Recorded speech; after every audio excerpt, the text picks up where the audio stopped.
over the last few months, probably more than the last several years probably put together. So a lot of people are going to be affected by that, people that are currently receiving benefits, that are particularly the people that are going to be filing for benefits this year. So whether it's retirement benefits or disability benefits or spouse benefits, independently entitled divorce spouse benefits, Medicare, whatever the case may be, you need to know how to navigate the system. So we're going to talk about that today. If you're new to my channel, this is also a Q&A because there's always exceptions to exceptions. So I'll go over some tips, tricks, and secrets and things you need to watch out for if you're going to be filing this year. And then I'll open it up after I'll be able to cover this topic in about 10 or 15 minutes. So if you're watching this in a recording later, you only have to watch 10 or 15 minutes, unless you want to stick around for the live Q&A that I do afterwards. Okay, let's get into it. So the most important thing for you is to make sure you get the right check at the right time. And unfortunately, up until now, there's a lot of people that don't get the right check at the right time. And sometimes Social Security is not very forgiving. So if you don't do it right the first time, you might pay for it for the rest of your life, have penalties. Your monthly check is reduced. It's not what it should be. You miss out on other benefits. So that's why I started this channel, and to make sure you're getting everything you paid for, earned, and need. Okay, so we'll get into the new filing rules. So DOGE has come out and said there is a lot of fraud of people filing for claims that are not actually those people. Actually, there's not a lot of fraud there, but they're making it difficult. You have to jump through a lot more hoops.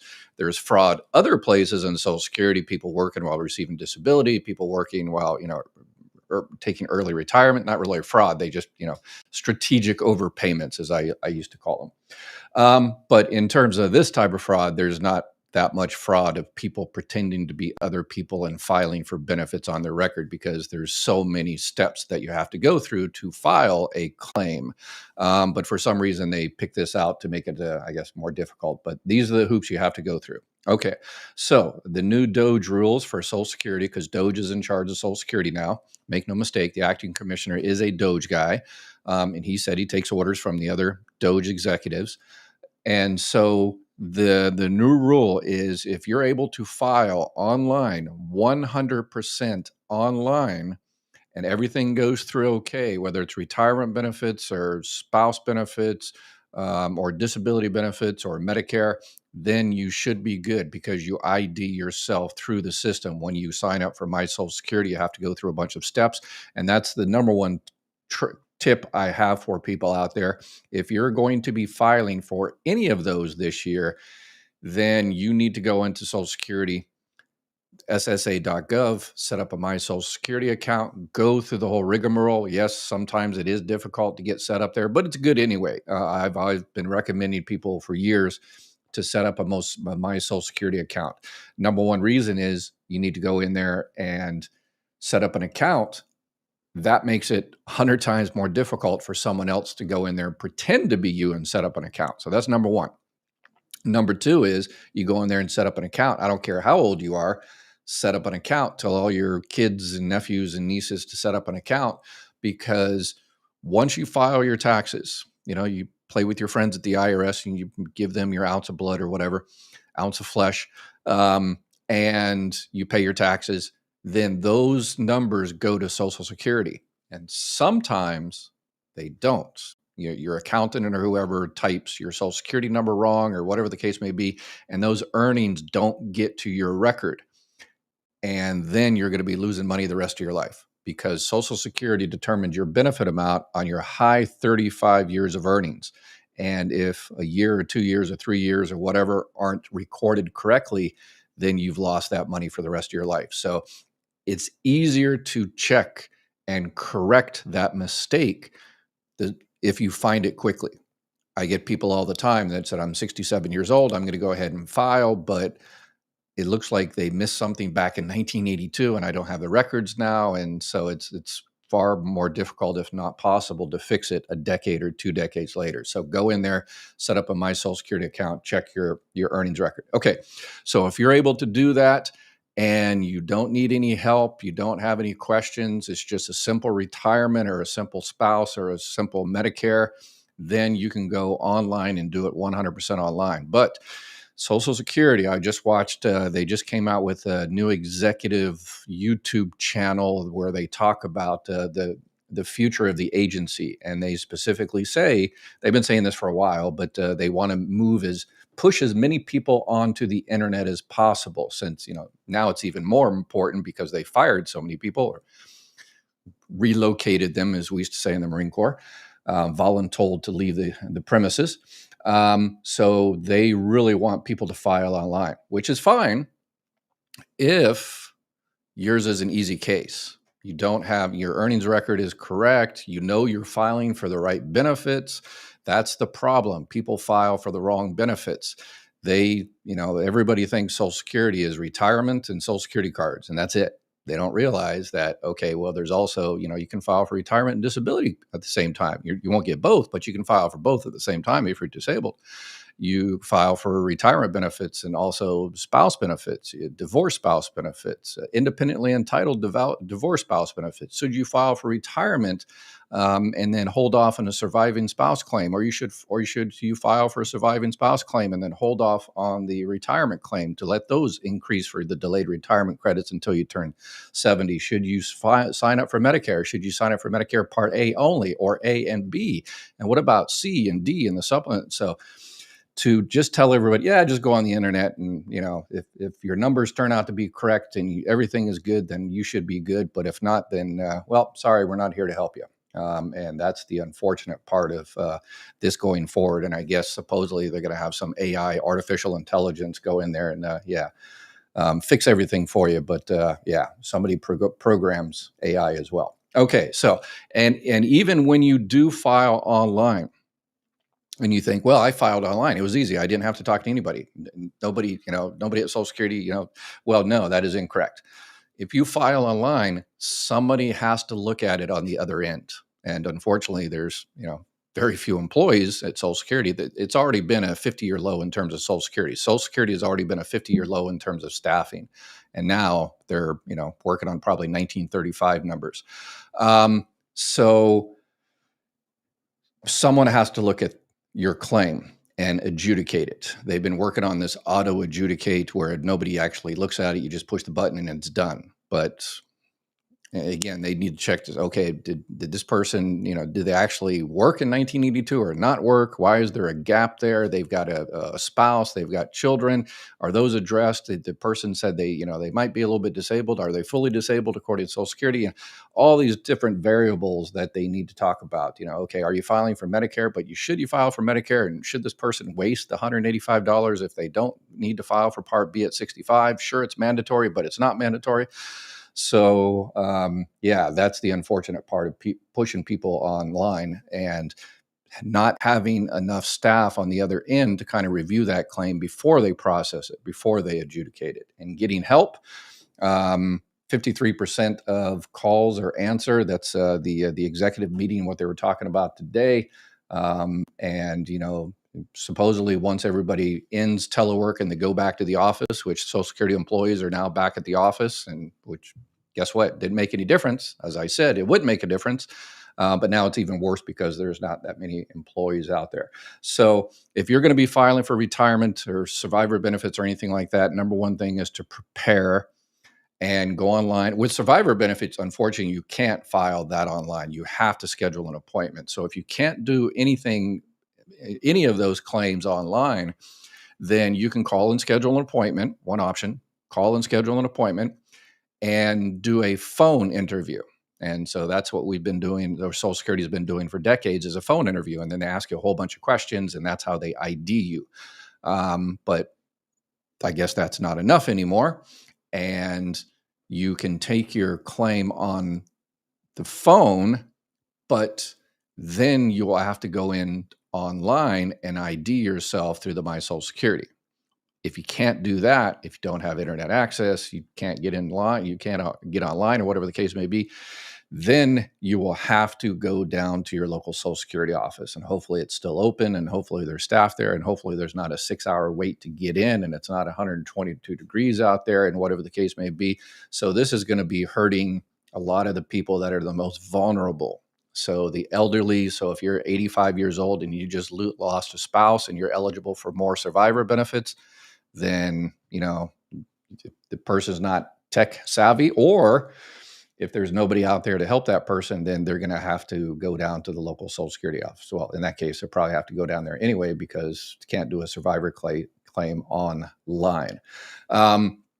So prepare for this. And for those people that can wait, so if you're going to be filing for retirement benefits in 3 months, most claims you can only start 3 months before. So if you want to start your retirement claim or spouse benefits or Medicare, the earliest you can do it is about 3 months before you want it to start. And if you're able to have that luxury of preparing 3 months out, then you should be okay. Your benefit should start on time. The problem is people that, lose their job, get fired, get mad at their boss, the company closes down, they lose their health insurance. And those people are going to be suffering and vulnerable and in dire straits, because they probably won't be able to get a check for a month or 2 months or 3 months or 4 months until it processed through the system because of the low staffing. So it's important that you reach out to those people. And if you know anybody like that just lost a loved one, a surviving spouse, and they need that extra money, you might have to do something to help them out for a month or 2 months or 3 months until Social Security kicks in. If you go down to a local Social Security office, and I'm going to give you some insider tips here that nobody else is going to tell you, because a lot of people just don't know it out there. If you go down to a local Social Security office, so when a customer visits a FOSSCC, that's a field office, a Social Security card center. My office used to have a card center attached to it, but we've got rid of the card centers. That was a stupid idea. But anyway, but if you go down there, the executive meeting, one of the people in the executive meeting actually said this: if you go to a field office, no, we don't turn anybody away. And I'm sure I can hear millions of people laughing right now. It's like, don't turn anybody away. Come on. Yeah. Anyway, particularly now, because they don't have any staff. So they turn people away all the time. But there's a way to get around this. The current policy that just came out a few months ago, when they went to this appointment only system, they give some type of exception. So if you have like a dire need situation, you go to a local, Social Security office, you have like an eviction notice, or that your electricity is going to be cut off or something like that, they are supposed to help you immediately right then. If you have a terminal illness case, if you're filing for disability and you have like stage 4 cancer or something, they're supposed to help you immediately. Special enumeration cases, those are, people that are getting a new Social Security card, harassment or e-verify cases. Military personnel, you're supposed to be able to get front of the line, front of the queue. Vulnerable individuals facing barriers. If you're like a homeless or something like that, and you took 3 buses to get to the Social Security office, then they're supposed to help you out right then and there. And here's the trick right here: the congressional or public relations related inquiries. Here's what I suggest. We use their policy kind of against them. If you're going to be going down there for some reason and you need something done quick, and it's not like eviction or something, but you're going to be losing a check for a month or 2, or you're not going to have health insurance because your Medicare won't start in time. Call your congressperson first, or go online to your congressperson. So we're talking about your 2 senators or the House of Representatives, so whoever represents your district. Go online or call them and say, hey, I'm about to go down this, tomorrow and go to Social Security, and I need my Medicare started, in 5 days, because I just lost my job and therefore I lost my health insurance. So I need Part B to be started in a couple of days here, so I won't be without, so I can get my medication. And as soon as you contact your congressperson, guess what? It's now a congressional. Or you do it online, fill out the little form, and it's now a congressional. So when you go down to the local Social Security office, tell them this is a congressional. This is a congressional issue, or a public relations. I called the local news channel or whatever the case may be. This is a PR issue. So I want you to help me out immediately. So obviously don't share that information with the entire country because everybody will do that. No, please share that with the entire country, and that'll force Congress people to actually support Social Security. Yeah, even though they haven't for the last few decades. But hey, what are you going to do? All we can do is all we can do, right? All right. And there's going to be plenty of updates. It seems like every time I wake up in the morning, another thing from the commissioner, the acting commissioner of Social Security, is I'm going to shut down the agency. I'm not going to shut down the agency. We've got this change. You can't do this. You can't do that. And in terms of Medicare, we haven't even started with Medicare yet. Dr. Oz, he has not been confirmed yet as the new boss of the Center for Medicare and Medicaid Services. So yeah, Medicare, probably going to be a lot of changes on that. So I'm going to keep an eye on that. So make sure you subscribe and share. So if you know anybody, there's 11,000 people turning 65 every single day. And those people are going to go down and file for retirement benefits. They're going to go down there and file for their, Medicare and stuff. And so please reach out to those people, and let's make sure they're doing the right thing and they get their check. Again, that gap of 1 or 2 or 3 months, a lot of people just can't wait 2 or 3 months to get a check, get their first check. And nobody wants an incorrect check. So that's what we're going to do here. Okay, I'm going to go ahead and move on to the questions. I got one question in one of my other platforms that I want to read here real quick. I always like it when people take care of other people. So Guess Who 24 asks, I have a sister-in-law that has been on SSI since 14 years old. Both parents have passed. How do I get survivor pension added to her account? Okay. All right. So in that particular case, if the person is receiving SSI is the welfare-based program Social Security administers. It's called Supplemental Security Income. Everybody, confuses that with SSA. SSI is not SSA. People think it's Social Security Income or something. No, it's Supplemental Security Income. It's a welfare-based program based on you're either disabled or you're 65 and older, low income, low resources. So this 14-year-old sounds like she's disabled, probably disabled at birth, and she's receiving disability benefits, SSI. But when a parent passes away, or the child can get benefits. If one of the parents is receiving retirement benefits, disability benefits, or passes away, the child can get benefits. It's called disabled adult child benefits. Well, in her particular case, she's only 14, so she'll just receive surviving child benefits up until she's 18. And once she turns 18, they'll switch it to disabled adult child benefits. So I forget the person's name. Guess Who 24. Make sure you or whoever is her, guardian calls up Social Security, goes down to the local office and says, hey, parent passed away. The child needs to file for benefits on that parent's record. And then because this is a child claim, the child receives 75% of the parent's full Social Security benefit amount, called the PIA, the primary insurance amount. So actually, because she's receiving SSI, they should have caught that. They should have, once the parent passes away, anytime anybody's receiving SSI, the welfare-based benefit, if the child is eligible for any other benefits, they should have immediately switched over and addressed that. But because of low staffing, unfortunately, people are not able to catch it. So yeah, people are missing it. So that's another thing.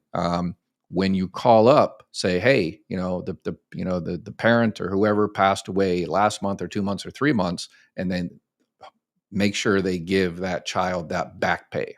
So, all right. And then someone asks, how long does the child get that? The child will get that until they turn 18 years old or until they graduate high school, or 19 max.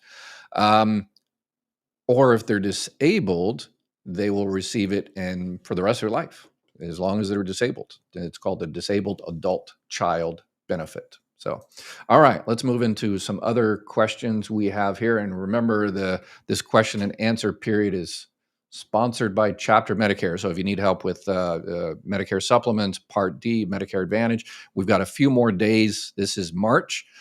until March 31st. Until March 31st, you can switch your Medicare Advantage plan. So check your Medicare Advantage plan. Make sure you're in the best one. Make sure your doctors are covered. Make sure whoever signed you up for the right one. Double check. You can reach out to Chapter and they can help you. It's 100% free. They help people throughout the country. And the great thing about them, they have a member success team. So if you sign up, if they find you a better plan, you're now a member. And then 3 months later, if you need a new doctor, you get some type of weird bill, you call them up, they can help you out. That's why my son and I chose them because, yeah, they're doing a phenomenal job. And this is also a time had somebody yesterday, they got out of their Medicare Advantage plan, went back to original Medicare, got a Medicare supplement, and they are super, super happy. So, but, check to see if that's for you. I always recommend Medicare supplement plans first, if it's in your budget. All right, let's get to your questions here, and I'll answer questions for about another 40 minutes or so. If Social Security payouts are delayed or miss a month, will our Medicare lapse? It is deducted from our monthly check or not generating a payment. If on individual thing you don't pay your Medicare, yeah, they can technically cut you off. But if you're talking about something where the acting commissioner throws a temper tantrum and the actual judge said you're throwing a temper tantrum, and said he's going to shut down the whole agency if he doesn't get his way.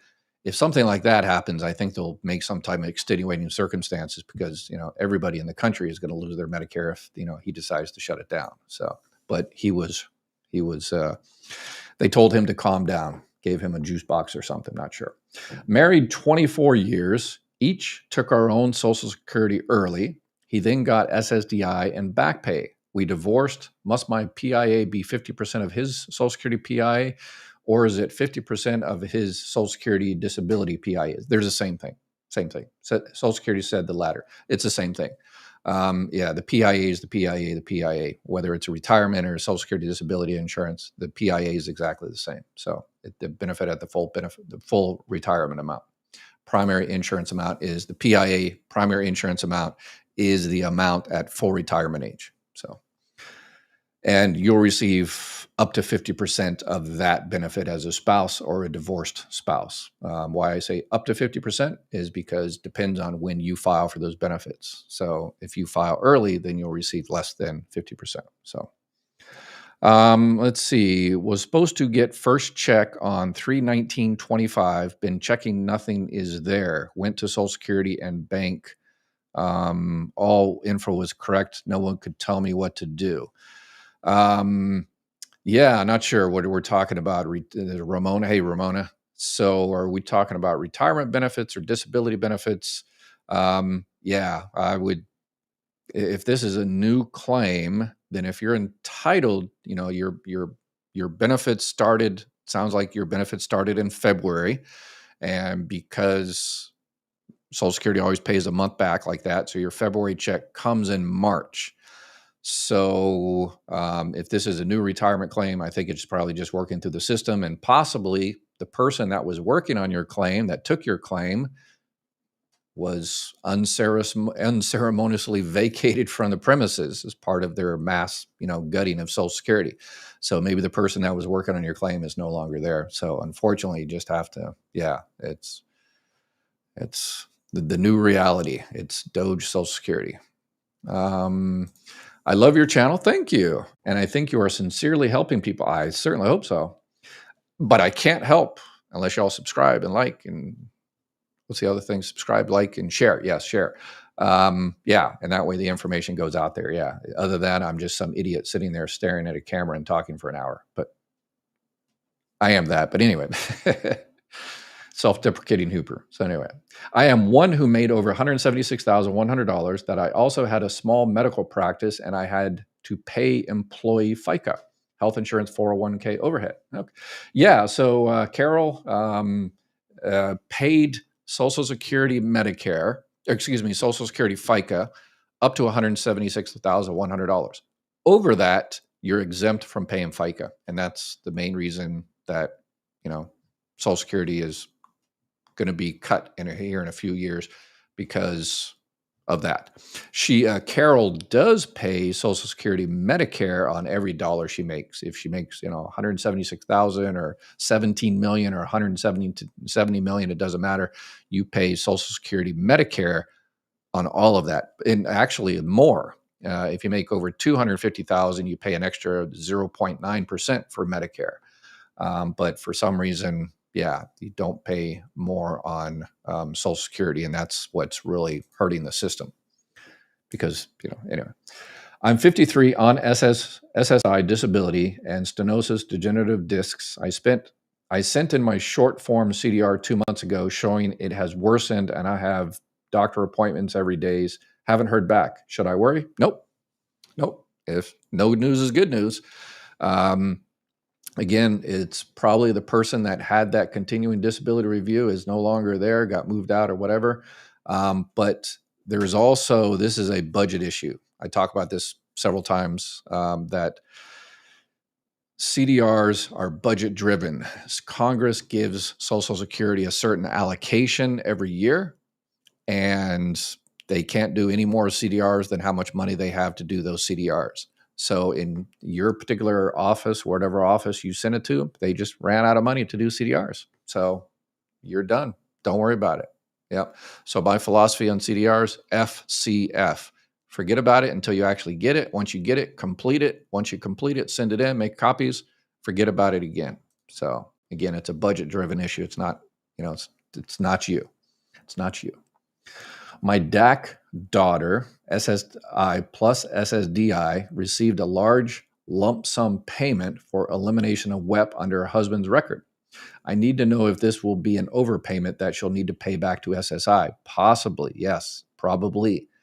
Because of the windfall elimination provision that Social Security Fairness Act, her disability insurance, her disabled adult child benefits increased, and then they'll just take it out. They'll if they said, okay, we'll give you $12,000, and then so yes, they will have to recalculate that in terms of SSI. But Social Security, well, I was about to say Social Security knows you got it, but because those programs are different, and this is kind of an unusual situation where you get a WEP and a SSI. Usually, yeah, that doesn't happen, but it did in your case. The Title II people that handle SSDI and the WEP are different than the Title 16 people. Title 16 of the Social Security Act is SSI. So those probably aren't talking to each other, or it might take them a while for them to talk to each other, computer system and everything. So probably you can do one or two things. You can reach out to them and say, okay, we got this extra money.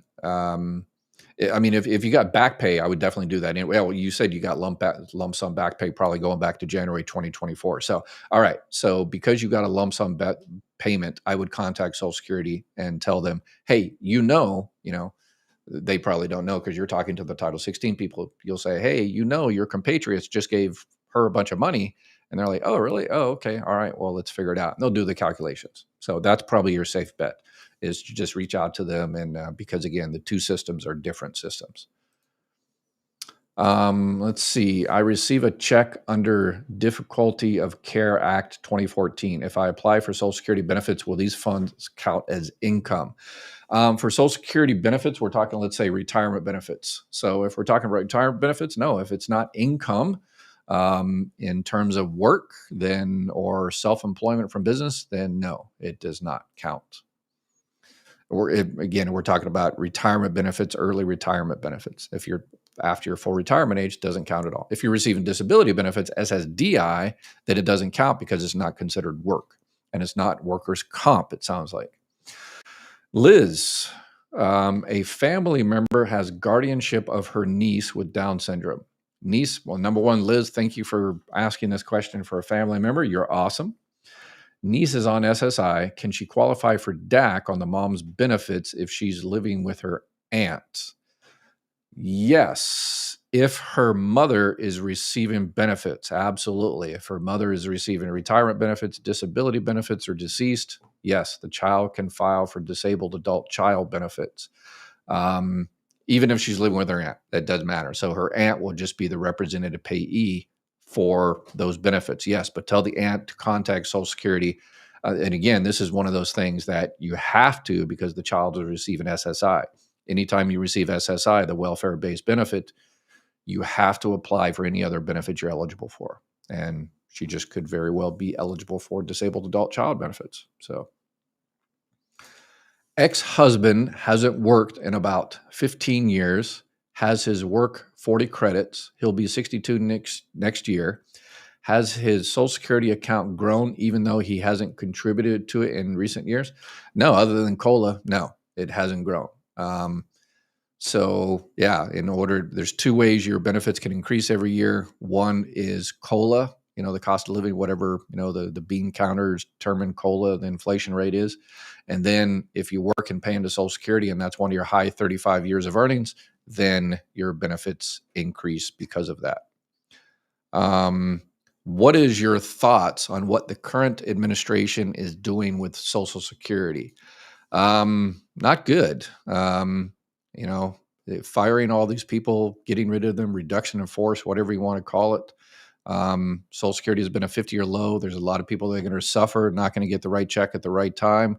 So, and it's usually the vulnerable. If you're, the Commerce Secretary, mother-in-law, and you've a son-in-law that has a few $1 billion to float you for a month or two.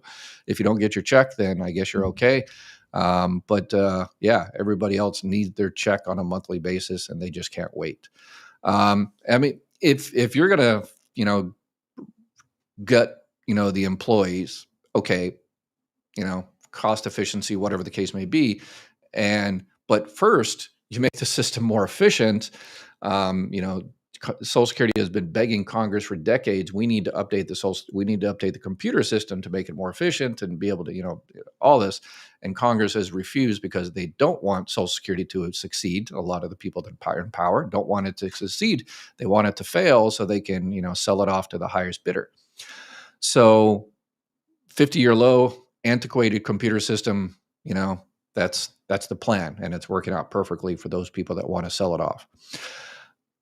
But if you update the computer system and all that and make it more efficient, and then because of that, you don't need employees, okay, then get rid of employees at that time. But don't do it ass backwards, right? As we used to say in the Marine Corps.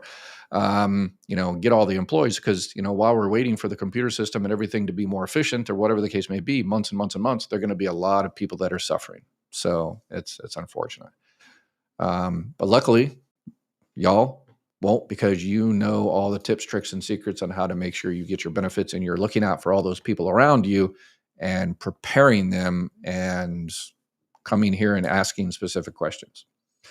Boyfriend decided to retire early at 62 and shortly started getting a second check for our minor daughter. Why did this happen? Yep, it sounds right.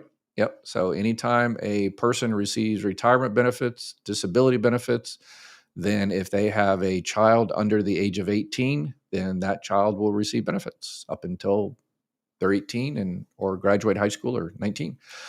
There's also, well, not a boy. Okay, your boyfriend. So if it's your child, then you might be eligible for what's called auxiliary child and care benefits. So you might be able to get a check yourself if that child is under 16 and you're essentially taking care of that child. And so check it out. It's called auxiliary child and care benefits. So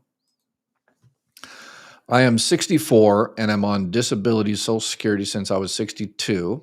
I am retired and have my own private insurance. Do I need a Medigap plan to offset any catastrophic health issue that may occur? All right. So you have been disability for a couple of years. So that means you were eligible to file to get Medicare after being on disability for 2 years. Okay. If you didn't, it's fine if you had health insurance from work. So if you have catastrophic health insurance, if that's something from work that's considered creditable, then you don't have to sign up for Part B of Medicare. But if it's not health insurance from current work, yours or your spouse's, and it's not creditable, then you just might be paying a penalty for the rest of your life once you do sign up for Part B.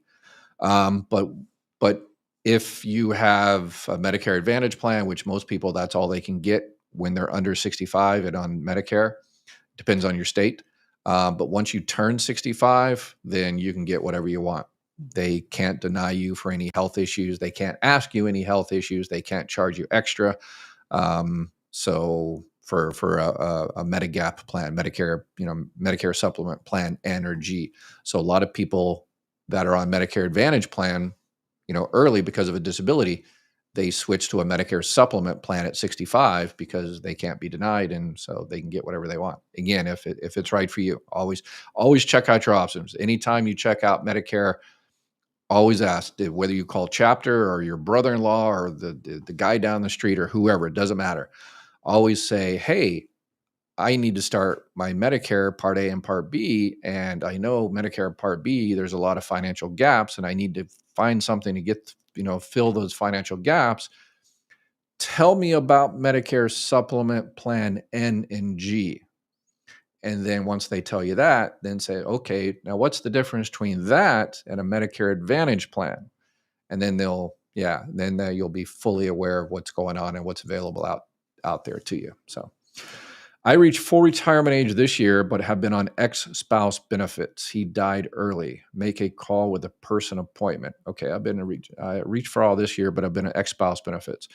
So ex-spouse benefits. So those are surviving spouse. Are those just regular spouse benefits or surviving spouse benefits? That makes a difference. If they are surviving spouse benefits and you never touched your own, then yeah, I would call Nellie. Hey, Nellie, I would call and find out how much the benefits are on your own record. So that's a strategy. That's one of those things that people are going to miss because, if they do everything just online and they think they know what they're doing and nobody's there to tell them different, that's where a lot of people are going to lose money is people say, well, I'll just file for retirement benefits because that's what Social Security is. And they say, oh, I didn't know I could file for surviving spouse benefits or divorced surviving spouse benefits, even though I was only married to that person for, 9 months back when I was in, 20s. No, you're entitled to benefits on that person if you were married to them for 9 months and you're currently unmarried and that person passed away. Yeah, there's a lot of people out there going to miss benefits. And for surviving spouse benefits, you can file for surviving spouse benefits and not touch your own and let your own increase. And it will continue to increase until it reaches, you reach 70 years old, the month you turn 70 years old. I'm on disability. I have a tax person that files only for Homestead Act. Wow, I'm going back to the 1860s. Yeah, 1864. Anyway, I don't work. Is this okay? Sorry, I asked before, but I didn't get all the info. I'm on disability. I have a tax person that files only Homestead. I don't work. Is this okay? Yeah, Homestead Act it's not considered work. Even then it wasn't considered work, right? They had the Homestead Act and the Pacific Act, the Water Act, and all kinds of people to, send them out west. That doesn't affect your disability. If you're talking about your disability as SSDI, if it's SSDI, then it doesn't sound like any of this has any relevance to it because it's not work. It's not actual, you go punching a clock. If it's SSI, supplemental security income, anytime you receive any money and you're receiving SSI, because SSI is a welfare-based program, then you have to notify Social Security. So, good evening. Is it true women over 51 who worked 30 years can retire and collect? Over 51, you have to be quite a bit over 51. Well, no, you can be 50. Okay. A woman over 51 who worked 30 years can retire and collect. Okay, so number one, if you're going to be retiring for benefits, filing for benefits on your own record, you have to be 62. If the person is disabled, then they can file pretty much at any age. If you were married to someone and that person passed away, you can file for disabled widows benefits. And you can file for disabled. You have to be disabled, obviously, and disabled widows benefits start from age 50 to 59. Regular surviving spouse benefits you can start at 60. And there's another thing: people are going to make a mistake out there because they don't have anybody to help them is people think Social Security, 62, 62, or they think 65. A lot of people still think 65. And no, that is incorrect. So please share this information. So if you're looking for disability, anytime, before your full retirement age, you can't file for disability after your full retirement age. Very, very 0.01% exceptions on that one. But disability pretty much any age. Survivor benefits, you can file as early as 60 years old. If you're disabled widow, 50 to 59. Regular retirement benefits, spouse benefits, divorce spouse benefits, independently entitled divorce spouse benefits, that starts at 62. Medicare, 65. Unless you have disability, SSDI, then it starts after 24 months of being on SSDI. And then 65 is no longer the full retirement age, right? So if you were born in 1960 or after, the full retirement age is 67 years old.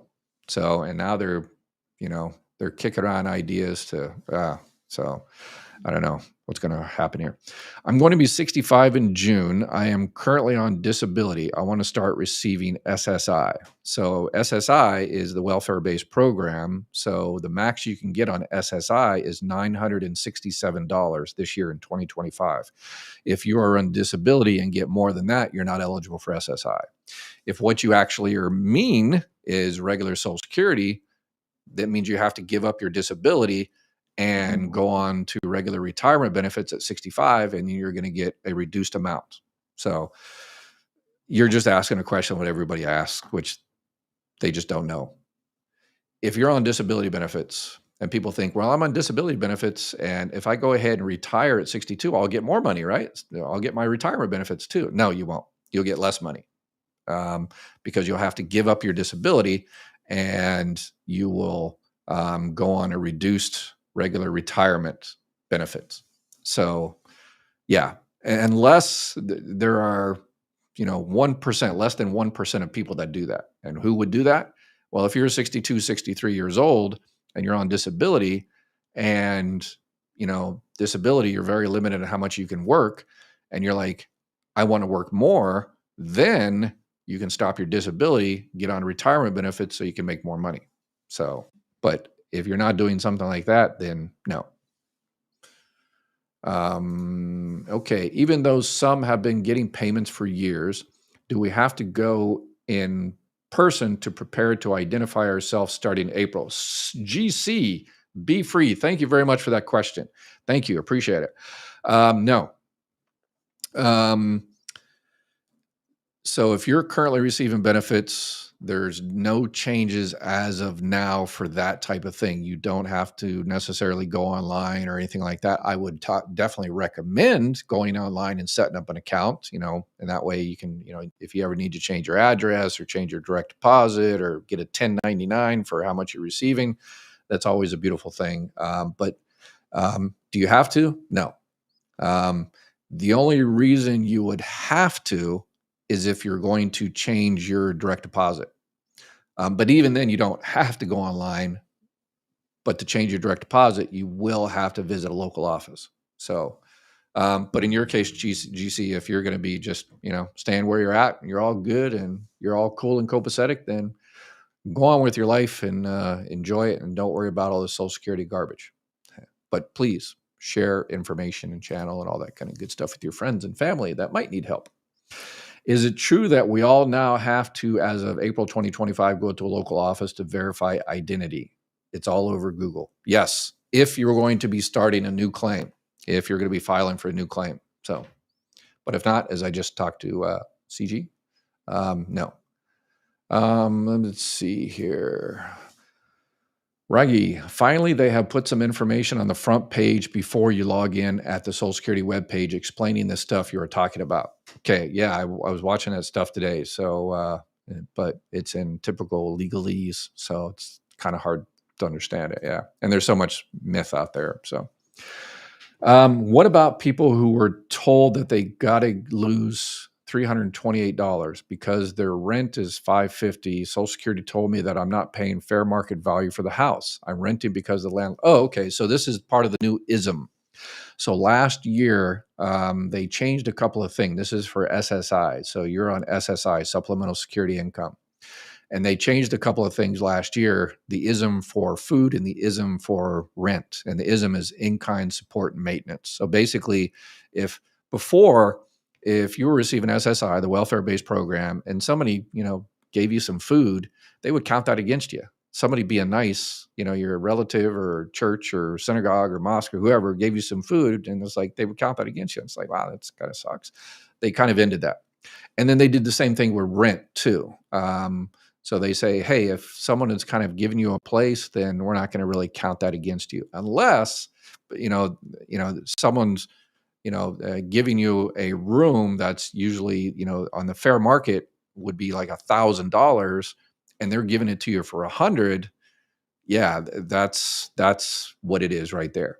But remember, on everything Social Security, you can appeal it. If you disagree with that decision, you disagree with those calculations, then file an SSA 561 and say, hey, I don't think that's, the fair market value. I don't think you did the calculations correct. I deserve another $50 a month or $100 a month or whatever the case may be. So people need to know Social Security is on our side. I have my son and I on Social Security and SSD. They are always so nice and very helpful. Thank you, Karen. I appreciate it. Yeah, Social Security employees. I was an old sergeant in the Marine Corps, and then I ran, third busiest Social Security office in the country. I had 100 employees, and I've talked to, employees throughout the country, and 99.9% of them are awesome.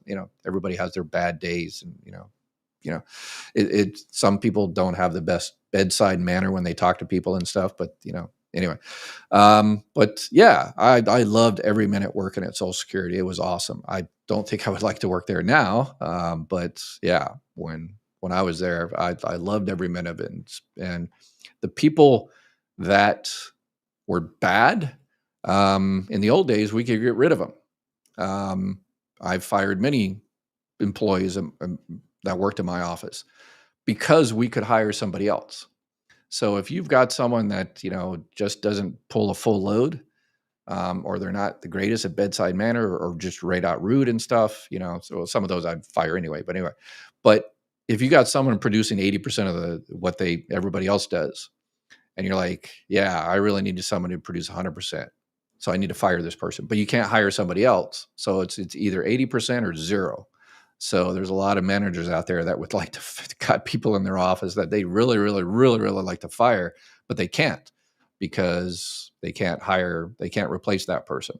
And now the people that are actually leaving are some of the best people because they're like, I can get I'm awesome. I can get a job anywhere, so forget this place, and they're out of here. So I think the customer service is going to get a lot worse. So it's sad.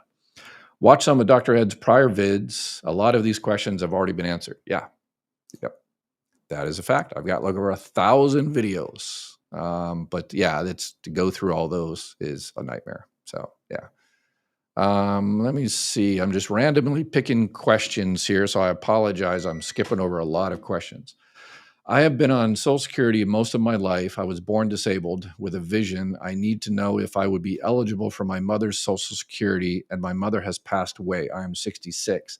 David, yes. Okay, so you were probably receiving SSI, Supplemental Security Income. So if your mother recently passed away, please reach out to Social Security. Call the 1-800-772-1213, and then tell them you're visually impaired, that you tell them your Social Security number and your name, and they will immediately find out what type of benefits you're receiving, and then tell them your mother has passed away, and they will set up a claim to file for disabled adult child benefits. And since you're already receiving disability, you'll think that, I'm already receiving disability. To get a disabled adult child benefits, it'll be the same, but they have to go some bureaucratic thing because they need to prove that you became disabled before the age of 22 to get those DAC benefits. But your SSI will continue while they're adjudicating, processing your claim for disabled adult child benefits. So the most important thing for you right now, David, is to get off the phone, get off the computer, go to the phone and call 1-800-772-1213 right now. And unfortunately, sit on the phone for hours and schedule an appointment to file for disabled adult child benefits. And then you'll need your mother's information. You don't need your mother's social security number. Just tell them if you don't know it. If you know it, great. If you don't know it, just tell them your mother's name, her date of birth as well as you know it, her age. That's good enough. And then where she was born, what city and state, if you know that. And they'll be able to find her social security number. If she was your representative payee, then yeah, they'll be able to find it. And then they'll go ahead and set up a claim. Go through the whole process. Why does government Medicare not recognize retirement insurance? My company becomes secondary. Yeah, it just doesn't. Yeah, in order to refuse Part B of Medicare and not have the penalties assessed, then you had to have health insurance from current work, yours or your spouse's, and that employer has to have 20 or more employees. And you're right, retirement health insurance is not creditable. The Affordable Care Act, Marketplace, Obamacare, whatever you want to call it, that is not creditable. COBRA is not creditable. So it has to be health insurance from current work. And then me and Ari from Chapter are going to be doing a video tomorrow, I think it's tomorrow, on signing up for Medicare after the fact. So one of the things to sign up for Medicare after the fact is you need to prove that you actually had health insurance from work. And how you do that, there's a couple of forms you fill out. And so we're going to do that tomorrow and walk you through all of the forms. So Jeets 23, I'm 53 on SSI disability with, okay, I already answered that one there. So, oh, San G, $20 super chat. Thank you very much. I appreciate it. My son and I appreciate it. This is a 2-man operation. And obviously we got help from Chapter there, but me for all this stuff, just me and him. He makes everything run and I break it quite often. I think I broke it yesterday. The audio was terrible yesterday. That was my fault. So Penelope. Oh, is Penelope here today? She is always awesome. Okay. Penelope always answers questions in there and she is always 100% right. So thank you. Mom. Hey, Terry, mom in a nursing home on Medicare and Medi-Cal. So that means she's in California. Medicaid, they call it Medi-Cal in California because, California, they always have to do everything differently. Anyway, does she have to take an Advantage plan or can she keep original Medicare? Good question. She doesn't have to take a Medicare Advantage plan if she doesn't want to. If some people do, if she's on Medicare and Medi-Cal, Medicaid, same thing. There are Medicare Advantage dual eligible plans that she might be able to get some extra benefits and, extra grocery card and stuff like that. But always be careful on those. There's Medicare insurance agents that, try to sell you, enroll you in one of those when it might not be good for you in this particular case. Because if she's in a nursing home or if you have someone that comes out to your house, if you're on Medicare and Medicaid and you have someone that comes out to your house and takes care of you, sometimes those organizations, those people don't want to deal with a Medicare Advantage plan, even though the salesperson will say, oh yeah, they take Medicare, that whatever, they may take it, but they don't like it because they get paid quicker and faster and possibly, depends on your area, more from Medicaid. So they rather deal with Medicaid patients rather than people on Medicare Advantage plans. So I see a lot of people that have someone coming out there to their house on a weekly basis, 2 or 3 times, to take care of them, caregiver type thing. And then a Medicare insurance agent calls them up and says, hey, in your area, we can get you $200 a month for groceries. And they're like, oh, $200 a month for groceries. That's awesome. Yeah, they go ahead and do it and get their groceries and stuff. And all of a sudden, the person that normally comes out to their house that they've known and really like and, developed a relationship with, then they say, yeah, we can't come out anymore because you switched to a Medicare Advantage. So super long story short, contact your nursing home. That nursing home contact the person that, comes out to your house and says, hey, you know, there's in my area, in our area, there's a card, I can get help with electricity. I can get some transportation. I can get this, that, and the other, bells and whistles, free ice cream and unicorns, whatever the case may be. If I get that, is that going to jam me up with y'all? Is that going to be an issue? And if they say, no, go for it. Hey, extra $100 is $100, then you're good. But yeah, just beware. And then that's why, again, like chapters, because they don't do all that. They look out for you. So George, hello, Dr. Weir. I turned 65 in December. Is there anything I should do? I have registered online and have tried to call chapter, waiting for a call back, just checking. I am still working. Okay. Yeah. If you called chapter, they don't work on Sunday. Well, they work 7 days a week once they start the annual enrollment period. So yeah, but you're good. You're in December. You turned 65 in December, so you got tons of time. So, and they're in the open enrollment period right now, which lasts a few more days. So I would probably call them in, June or July, and they'll go over. Remember, said Dr. Ed called and told me to call you, and then say, tell me about Medicare Supplement N and G and Medicare Part, prescription drug plan Part D. And then if that's not right for you, then, ask me about, Medicare Advantage. So this guy doesn't know what he talking about. Boycott Tessa, boycott USA. Okay. All right. I haven't been processed yet, and I filed in January with the company you recommended. Hope it goes through soon. Oh, okay. Perfect. You filed in January. Yeah. So it's just come. If you have any issues like that, you can reach out to them or email me at ed@mygovexpert.com. We'll make sure you're taken care of there. But they haven't let anybody down yet. So, Ed, have you heard Trump will cut Medicare? We heard this today. I know he had a press conference today. I was watching the first few minutes of it, and they were talking about cutting this program and that program, DEI type stuff, and saving $5 million here and whatever here. But it's like I don't think I didn't watch the whole thing, so I can't. I don't think they talked about those hundreds of billions of dollars of those dead people over 120 years old that supposedly they said receives all this money, the greatest fraud in history. If anybody heard that during the press conference today, that they found those $100 billions of dollars, which they didn't because it doesn't exist. So I'm almost guaranteed, even though I didn't watch it, I know they didn't because it doesn't exist. And even the commissioner, the DOGE commissioner of Social Security, says it doesn't exist. So nothing has been gutted. Nothing has been stopped. Customer service, offices have been closed, staff have been cut.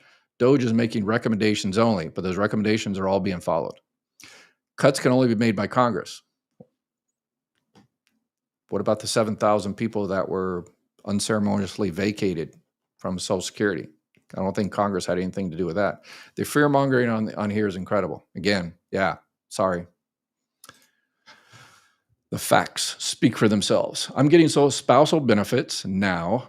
Is it better to wait to retire and collect until 70 or of age, or should I collect mine now?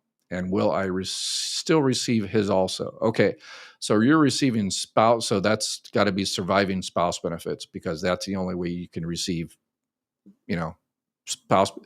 If you file for spouse benefits, and that spouse is still living, you have to file for benefits on your own record first. So because you're receiving spouse and you're asking about yours, then that means this is surviving spouse benefits you're receiving.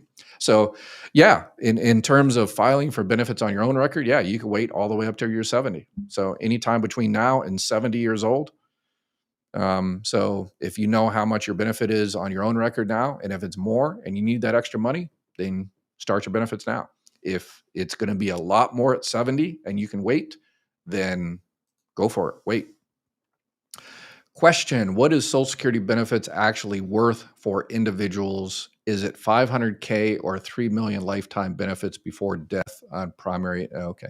If you go on to the Social Security website, My Social Security, and it'll tell you on your statement, it'll tell you how much you actually paid into Social Security your entire life. And then it'll tell you how much you're going to get at 62 or 65 or 67, and then, figure out the numbers. But in any equation on Social Security retirement like this, I can tell you 100% for sure exactly when you should have started your retirement benefits. But the day I can tell you is the day you kick off your mortal coil. Because anybody else that tells you should have started at 62 or 65, 67 doesn't know what they're talking about until that day you pass away. Then somebody can tell you 100% for certain, oh yeah, that person should have waited till 70, because you don't know. You can just make your best guess estimate, play with your, cost benefit analysis and all that other kind of stuff. But yeah, you never know until and then it's too late, right? So I'm 55. I'm a blind person. My dad passed away in 2021. I do receive SSI and SSDI. Am I eligible for these benefits? And who is the best person to speak to? So if you receive SSI and SSDI, but are you receiving those on your own record? So you might. There's a possibility, it depends how much you worked and all that stuff and whether you became disabled before the age of 22 and everything. Yeah, I would definitely, doesn't hurt to try. Call up Social Security and say, hey, I'm disabled. I'm receiving disability benefits. Can I get Social Security, the disabled adult child benefits? Again, to get disabled adult child benefits, you had to be disabled before the age of 22. So yeah. And if it's more than what you're currently receiving, then 100% I would try. Absolutely. Dr. Ed, I turned 62 October 24th of this year. Should I file 3 months before my birthday? And then would the payments start soon after turning 62? So you turned 62 October, so you can't start your benefits until November because you have to be 62 the entire month. So your first check will be for November, and then you'll get your check on the 4th Wednesday of December because you were born at the end of the month. So November is when you can start. You'll get your first check on the 4th Wednesday of December. So about 3 months before November, go online, contact Social Security, and get yourself all set up. And check back. And between now and then, and if there's all kinds of other new rules and regulations and whatever, I will be here to walk you through it. So, all right, I am over an hour and I apologize. I've got tons and tons of questions and just unfortunately not able to get through all of them. And but I will be back again tomorrow, if not sooner, perhaps. All right, y'all take care. Have an awesome